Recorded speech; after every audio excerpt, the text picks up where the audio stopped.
નમસ્તે વિદ્યાર્થી દર્શક મિત્રો, આપણે ધોરણ 12 માં ચેપ્ટર નંબર 1 વિશે વિસ્તૃતમાં સમજૂતી મેળવી રહ્યા છે. તો આપણે અગાઉના લેક્ચરમાં નફા નુકસાન ફાળવણી ખાતું અને એના ઉપરથી નફા નુકસાન ફાળવણીનું જો તમને દાખલામાં પ્રમાણ આપેલું હોય તો એના પરથી દરેક ભાગીદારોનો નફામાં કેટલો ભાગ મળે છે, એ કઈ રીતના ફાઇન્ડ આઉટ કરવું એ આપણે અગાઉના લેક્ચરમાં જોયું હતું. એવી જ રીતના મૂડી ઉપર વ્યાજ કેવી રીતના ગણવું એમાં આપણે એક સૂત્રની મદદથી જોયું હતું કે I PRN ના છેદમાં 100. તો એને ઉપરથી આપણે દાખલો ગણતા હતા કે ઉપાડ પર વ્યાજ કોઈ ભાગીદારનું મૂડી પર વ્યાજ કોઈ ભાગીદારનું કેવી રીતના ગણવું. તો આજે આપણે સૌથી મહત્વનો ટોપિક કે જે તમને 3 માર્કમાં બોર્ડની પરીક્ષામાં પૂછાતો હોય એડવાન્સ લેવલનો, પહેલા આપણે સિમ્પલ થી ચાલુ કરીએ. તો ઉપાડ પર વ્યાજની ગણતરી કેવી રીતના કરવામાં આવે, તો સેમ જેમ આપણે મૂડી પર વ્યાજ ગણતા હતા એવી જ રીતના સેમ ઉપાડ ઉપર પણ વ્યાજ ગણવામાં આવે છે. એક એક્ઝામ્પલ દ્વારા વધારે ક્લિયર કરીએ કે માની લો કે કોઈ A, B અને C એમ 3 ભાગીદારો છે. A, B અને C એ 3 પેઢીના ભાગીદારો છે.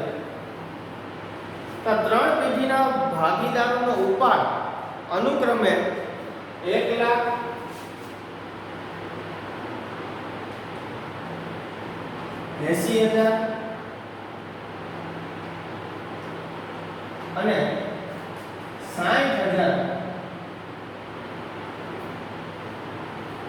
એ વાર્ષિક ઉપાડ એ ત્રણેય ભાગીદારોનો છે. A નો ઉપાડ જે છે વાર્ષિક એ 1 લાખ રૂપિયા છે, B નો ઉપાડ જે છે એ 80,000 રૂપિયા છે અને C નો ઉપાડ જે છે 60,000 રૂપિયા છે. તો આ ત્રણેય ભાગીદારો વચ્ચે ઉપાડ પર વ્યાજ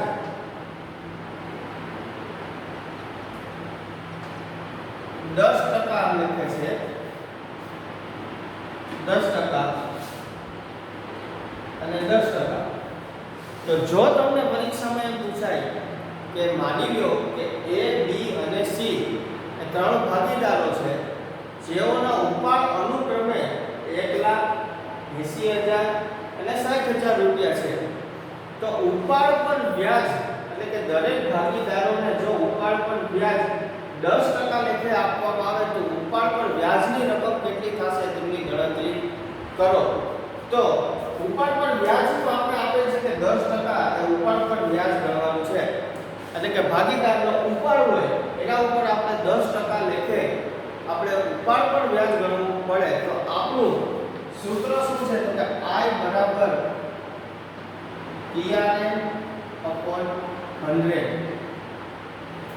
તો P એટલે શું તો કે મુદત કેટલી છે તો કે 1 લાખ રૂપિયા. ઉપાડ કેટલો છે 1 લાખ રૂપિયા. રેટ ઓફ ઇન્ટરેસ્ટ R એટલે ઉપાડ પર વ્યાજ 10/100. કોઈ પણ જાતની હજી આપણને તારીખ આપી નથી કે જેમ આપણે મૂડીમાં પર વ્યાજ ગણતા હતા ત્યારે આપણે જોયું હતું કે 1 તારીખે 1/7/2019 થી ઉપાડ કરે છે કે 1/8 થી. તો એ આપણે આગળ જોશું, પણ અત્યારે આ દાખલામાં આપણે આખા વર્ષનું વ્યાજ ગણવાનું છે ઉપાડ પર. તો જ્યારે આખા વર્ષ પર વ્યાજ ગણવાનું હોય એટલે મેં તમને શીખવાડ્યું હતું કે આના એક આવે, કારણ કે 12 મહિના અને 12 મહિના એક વર્ષમાં કેટલા મહિના હોય તો કે 12. તો 12 મહિના 12 કરો એટલે એનો જવાબ એક જ આવે. તો આની તમે ગણતરી કરો એટલે ભાગીદાર એનું ઉપાડ પર વ્યાજ 10,000 રૂપિયા આવે. ખૂબ જ સિમ્પલ દાખલો છે કે જો તમને દાખલામાં ઉપાડની રકમ આપેલી હોય એના ઉપરથી ઉપાડ પર વ્યાજ ગણવાનું કે તો જે કંઈ પણ રેટ ઓફ ઇન્ટરેસ્ટ હોય એને આપણે સૂત્રની મદદથી I PRN/100. તો જેટલી પણ અમાઉન્ટ હોય ઉપાડની એ અમાઉન્ટ લખવાની. તો કે આપણા દાખલામાં શું છે તો કે 1 લાખ રેટ ઓફ ટકા એ આપણો રેટ થયો 10/100 અને કઈ તારીખ કે આપેલી નથી એટલે હંમેશા આખા વર્ષનું ગણવાનું રહે એટલે કે 1 તો એનો ભાગીદાર જે છે એને ઉપાડ પર વ્યાજ કેટલું મળશે કે કેટલું ચૂકવવું પડશે તો 10,000 રૂપિયા જે છે એ ભાગીદાર ઉપાડ પર વ્યાજ ચૂકવવું પડે સેમ આવી જ રીતના સૂત્રની મદદથી આપણે B નો ઉપાડ પર વ્યાજ કેટલું છે એ આપણે ફાઇન્ડ આઉટ કરીએ P એટલે કે 80000 રેટ ઓફ ઇન્ટરેસ્ટ કેટલું છે તો કે 10 કઈ તારીખ આપેલી છે તો કે નહીં એટલે આખા વર્ષનું તમે આને ગણતરી કરો એટલે 8000 રૂપિયા છે એ ભાગીદાર B નો ઉપાડ પર વ્યાજ ગણાય આવી જ રીતના હવે આપણે C છે એની ઉપાડ પર વ્યાજની ગણતરી કરીએ તો સૂત્ર પ્રમાણે I PRN ના છેદમાં 100 તો P એટલે ઉપાડ કેટલો છે 60000 રેટ ઓફ ઇન્ટરેસ્ટ 10 ના છેદમાં 100 તારીખ આપેલી છે તો કે 1 એટલે કે ભાગીદાર C છે એની ઉપાડ પર વ્યાજની રકમ 6000 રૂપિયા આવે ખાસ યાદ રાખજો કે જ્યારે પણ જો તમને કોઈ અમાઉન્ટ એટલે કે જો તમને કોઈ તારીખ ન આપેલી હોય તો આખા વર્ષ ઉપર આપણે ઉપાડ પર વ્યાજ મૂડી પર જેમ ગણતા હતા એવી જ રીતના આપણે ઉપાડ પર વ્યાજ પણ ગણતરી કરવી પડે પણ હવે જો હું તમને એમ કહું કે જો કોઈ ભાગીદાર છે માની લો કે એ જ ભાગીદાર છે એ 1/10/2019 ના રોજ 1 લાખ રૂપિયા લઈ આવે છે ઉપાડ પર વ્યાજ 10% છે તો હવે ભાગીદાર A ને ઉપાડ પર વ્યાજ કેટલા રૂપિયા ચૂકવવું પડશે તો આપણું એકાઉન્ટિંગ યર શું છે તો કે 1/4 થી 31/3 તો ભાગીદાર A છે એ 1/10 એટલે કે શરૂઆતમાં જે છે એ ઉપાડ કરે છે 10મા મહિનાના શરૂઆતમાં ઉપાડ કરે છે એટલે 10મો મહિનો આપણે આખો ગણવો પડે તો કે હા તો 10 11 12 1 2 અને 3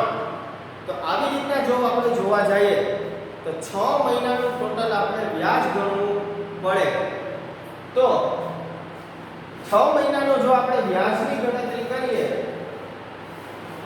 તો 1,10,000 રેટ ઓફ ઇન્ટરેસ્ટ કેટલો છે તો કે 100 સોરી રેટ ઓફ ઇન્ટરેસ્ટ કેટલો છે તો કે આપણે 10% અને 1 બરાબર 6 મહિનાનું આપણે વ્યાજ ગણવાનું છે કારણ તો કે ભાગીદાર એ છે એ તારીખ 1/10/2019 ના રોજ ઉપાડ કરે છે તો 10મા મહિનાથી આપણે ત્રીજા મહિના સુધી ગણતરી કરવી પડે કારણ તો કે આપણો ત્રીજો મહિનો છે ત્યારે આપણું એકાઉન્ટિંગ યર પૂરું થઈ જાય તો 10 થી 3 સુધી તમે લઈ જાઓ મહિનાને એટલે 6 મહિનાનું વ્યાજ ગણવું પડે એટલે કે 6/12 હવે તમે આની ગણતરી કરો કેલ્ક્યુલેટરની મદદથી તો ભાગીદાર A છે એના ઉપાડ પર વ્યાજની રકમ 5000 રૂપિયા આવે કારણ તો કે 6 મહિનાનું આપણે ભાગીદાર A નું ઉપાડ ઉપર વ્યાજ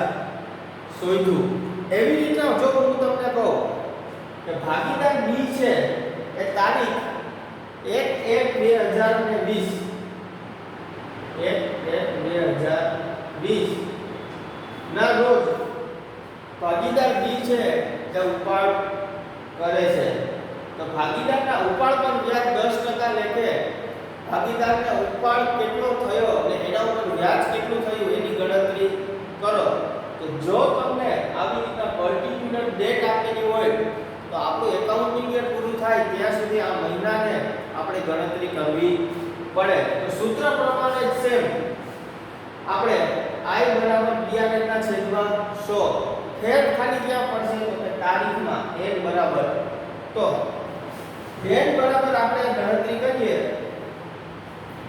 તો 1/1/2020 ના રોજ આ ભાગીદાર B છે ઉપાડ કરે છે તો તો એકાઉન્ટિંગ યર આપણું ક્યારે પૂરું થાય તો કે ત્રીજા મહિનામાં. ને તારીખ શું આપે છે તો કે પહેલી, એટલે પહેલો મહિનો આખો ગણાય તો કે હા, એટલે કે 1 2 અને ત્રીજો મહિનો આપણું સ્ટોપ કરી દેવાનો. એટલે ટોટલ 3 મહિનાનું આપણે ઉપાડ પર વ્યાજની ગણતરી કરવી પડે. તો કેલ્ક્યુલેટરની મદદથી તમે આની ગણતરી કરો એટલે ભાગીદાર બી છે એના ઉપાડ પર વ્યાજની રકમ 2000 રૂપિયા આવશે. જેમ આપણે જોયું હતું કે શરૂઆતમાં જો કોઈ ભાગીદાર ઉપાડ કરે તો એની ગણતરી કઈ રીતના કરવી, તો કે એકાઉન્ટિંગ યર સુધી આપણે મહિનાની ગણતરી કરી અને જે કંઈ પણ મહિના બાકી રહેતા હોય એના છેદમાં 12 કરી અને એના ઉપાડ પર વ્યાજની રકમ શોધી શકાય. પરંતુ જો હું તમને અહીંયા કહું કે ભાગીદાર સી છે કે 31/10/19 ના રોજ ઉપાડ કરે છે, તો હવે આની ગણતરી કેવી રીતના કરશો? તો સૂત્ર પ્રમાણે તો આપણે ત્યાં સુધી તો સેમ જ આપણી પ્રોસેસ રહેશે. હવે આપણે ગણતરી ખાલી ક્યાં કરવાની છે તો કે મહિનાથી આપણે ગણતરી આગળ કરવાની છે. એકની આપણે ગણતરી કરવી પડે. તો 31/10 ના રોજ જો કોઈ ભાગીદાર ઉપાડ કરે છે તો 31 માં તો ઉપાડ કરી લીધો છે, કારણ કે છેલ્લી તારીખ આપે છે. તો હવે ગણતરી ક્યાંથી કરવી તો કે 11 માંથી 11 12 1 2 અને 3 એટલે કે 5 મહિનાનું છે એ તમારે ઉપાડ પર વ્યાજની ગણતરી કરવી પડે. 60,000 એને ગુણ્યા 10 ના છેદમાં 100 એને ગુણ્યા 5 ના છેદમાં 12 કરો તમે, એટલે તમારી જે ઉપાડની રકમ છે 2500 રૂપિયા ભાગીદાર સી ની રકમ ગણાય. તો ખાસ યાદ રાખજો, જ્યારે તમને દાખલામાં એમ કહેવામાં આવે કે કોઈ 3 ભાગીદારો છે એનું એ ઉપાડ અનુક્રમે જે કંઈ પણ અમાઉન્ટ આપેલી હોય તો એ અમાઉન્ટ પહેલા લખી સૂત્રમાં, તો અમાઉન્ટ પહેલા લખવાની, પછી રેટ ઓફ ઇન્ટરેસ્ટ એટલે કે આપણે દાખલામાં સ્પેસિફાઈ કરેલું હશે કે રેટ ઓફ ઇન્ટરેસ્ટ કેટલો છે. મૂડીમાં હોય તો મૂડી પર વ્યાજ આપણે તમે એટલું દીધું હશે કે 10% લેખે કે 15% લેખે ગણતરી કરો. એવી જ રીતના ઉપાડ હોય તો ઉપાડ પર વ્યાજ તમને દીધું હશે કે 10% લેખે કે 20% લેખે ગણતરી કરો. તો આપણે સૂત્રની મદદથી આપણે આગળ વધતું રહેવું પડે. તો P બરાબર જે કંઈ પણ આપણો ભાગીદારનો ઉપાડ અથવા તો જો ભાગીદારની મૂડી હોય તો P માં લખાય. રેટ ઓફ ઇન્ટરેસ્ટ જો મૂડી પર વ્યાજ અને ઉપાડ પર વ્યાજની જે તમને ટકાવારી આપેલી હોય તે ટકાવારી R માં લખવી પડે. અને જો n ની ગણતરી કરી કેવી રીતના કરવી તો કે વર્ષ અથવા તો મહિનાની ગણતરી કેવી રીતના કરવી. જો તમને દાખલામાં કઈ સ્પેસિફાઈ ન કરેલું હોય તારીખ તો તમારે આખા વર્ષની ગણવી પડે, એટલે n બરાબર આપણે એક જ લેવાનો થાય. પરંતુ જો તમને મૂડી પર વ્યાજમાં અથવા તો ઉપાડ પર વ્યાજમાં જો તમને સ્પેસિફિક ડેટ આપેલી હોય તો આ ડેટ થી આપણે એકાઉન્ટિંગ યર પૂરું થાય ત્યાં સુધી આપણે ગણતરી કરવી પડે.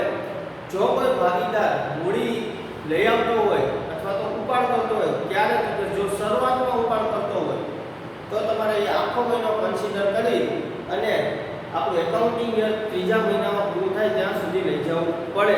ખાસ બીજી અગત્યની વાત કે જો કોઈ ભાગીદાર છે એ આખરમાં ઉપાડ કરતો હોય અથવા તો આખરમાં મૂડી લઈ આવતો હોય તો તમારે એ મહિનો કન્સિડર નહીં કરવાનો, કારણ કે છેલ્લી તારીખ છે એના પછીના મહિનાની ગણતરી કરી એટલે એકાઉન્ટિંગ યર જ્યારે તમારું પૂરું થાય ત્યાં સુધી લઈ જવાનું, એટલે કે ત્રીજા મહિના સુધી લઈ જઈ અને n બરાબર જે કાંઈ પણ મહિના આવતા હોય એના છેદમાં 12 લખી અને ભાગીદારોના ઉપાડ પર વ્યાજ અથવા તો મૂડી પર વ્યાજ એ આપણે ગણી શકીએ. તો આ આપણા બેસિક દાખલા થયા. તમને પ્રશ્ન હશે કે સર આ તો બેસિક થયા, જેમ મૂડીની ગણતરી કરતા હતા એવી જ રીતના આપણે ઉપાડની ગણતરી થાય, પણ એડવાન્સ લેવલનું તો કાંઈ હતું જ નહીં. તો હવે એડવાન્સ લેવલનું એ આપણે આગળના લેક્ચરમાં ભણીશું. ત્યાં સુધી બધાને ગુડ બાય.